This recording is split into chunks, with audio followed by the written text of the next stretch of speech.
আসসালামু আলাইকুম ভিউয়ার্স, আজকে আমরা একটি খুবই মজার কেকের রেসিপি শেয়ার করব। ভ্যানিলা ফ্লেভারের এই কেক স্যান্ডউইচটি খেতে খুবই মজার হয় এবং বানানো অনেক ইজি। চুলাতে আমরা এই কেকটি আজকে বেক করে দেখাবো। চলুন রেসিপিটি শুরু করি। প্রথমে আমাদের লাগছে 2টো রুম টেম্পারেচারে থাকা ডিম। যদি ফ্রিজে থাকে এগুলো 2 ঘন্টা আগে বেক করে রাখবেন ফ্রিজ থেকে। এখন আমরা ডিমের কুসুমগুলো আলাদা করে নিয়েছি। এই কেকটার জন্য খুবই ইম্পর্টেন্ট হচ্ছে এই ডিমের কুসুমটা আলাদা করে নিতে হবে। তার মধ্যে 1 টেবিল চামচ তেল, 1/4 কাপ লিকুইড দুধ দিয়ে ভালো মতো আমরা মিক্স করে নিব একটি হ্যান্ড হুইস্ক দিয়ে।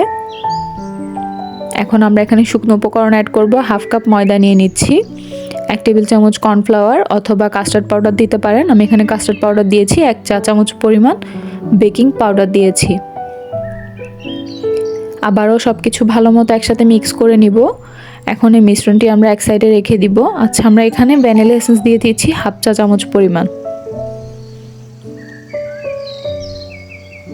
ব্যাটারটা আমাদের রেডি হয়ে গিয়েছে। এখন আমরা ডিমের সাদা অংশটা একটা বিটারের সাহায্যে বিট করে নিব। প্রথমে আমরা ডিমের সাদা অংশটা কিছুটা বিট করে নিব।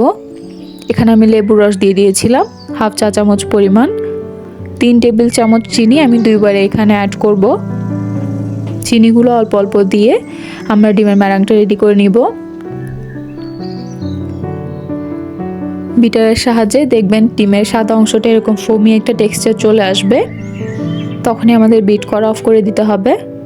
এখন আমরা ডিমের সাদা অংশ থেকে কিছুটা ম্যারাং আমরা এখানে কুসুমের মিশ্রণের মধ্যে দিয়ে হালকা হাতে মিক্স করে নিচ্ছি। আমি এখানে ফাস্ট ফরওয়ার্ড করে দেখিয়েছি, কিন্তু আমি খুবই আলতো হাতে এটা মিক্স করেছি। জোরে জোরে মিক্স করলে ডিমের ফোমটা নষ্ট হয়ে যাবে, কেকটা ভালো হবে না। তারপর আমরা এই কুসুমের অংশটুকু সাদা অংশে আবার ঢেলে দিয়ে ভালো মতো এভাবে মিক্স করে নিব। হালকা হাতে মিক্স করতে করতে আমাদের দেখবেন ব্যাটারটা এরকম হয়ে গিয়েছে। দেখবেন দাগ কাটলে এরকম কিছুক্ষণ থাকছে। তারপর আমরা এখানে একটা 8 ইঞ্চি সাইজের মোল্ড নিয়ে নিয়েছি স্কোয়ার শেপের। স্প্যাচুলার সাহায্যে সমান করে দিচ্ছি। চুলাতে আমরা এই কেকটা বেক করে নিব 20 মিনিটের মতো। 20 মিনিটে আমাদের কেকটা বেক হয়ে যাবে। তারপর আমি এখানে ক্রিম রেডি করে নিচ্ছি। তার জন্য 1/2 cup whip cream, powder milk নিয়ে দিয়েছি 2 চা চামচ পরিমাণ দিয়ে আমরা ভালো মতো বিট করে এভাবে একটা ক্রিম রেডি করে নিব।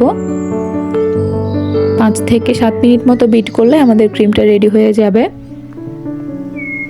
তারপর আমরা কেকটা ঠান্ডা করে কেকটা মোল্ড আউট করে নিচ্ছি। কেকটা আমরা 2টা ভাগে ভাগ করে নিব, যেহেতু আমরা এটা স্যান্ডউইচের শেপ দিব। এখন আমরা কেকের এক পার্টের মধ্যে ক্রিমটা লাগিয়ে নিচ্ছি। একটি প্যালেট নাইফের সাহায্যে আমরা এটা সমান করে দিব সব পাশে দিয়ে আমরা কেকের আরেকটা লেয়ার দিয়ে দিচ্ছি। কেকটাকে আমরা ফ্রিজে রেখে 1 ঘন্টা মতো সেট করে নিব। 1 ঘন্টা পর আমরা কেকটাকে বের করে নিয়েছি। এখন ক্রিমটাও সেট হয়ে গিয়েছে। এখন আমরা এটাকে স্যান্ডউইচের শেপ দিয়ে কেটে নিচ্ছি।